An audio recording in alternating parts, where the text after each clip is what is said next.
Ang kamay. Ang kamay. Right arm up.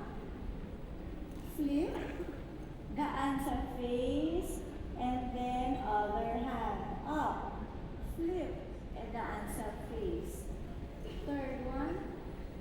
The last one, both hands go up and down. Okay, and then turn. One hand in front and one hand by the hip. Flex, you always flex. And turn.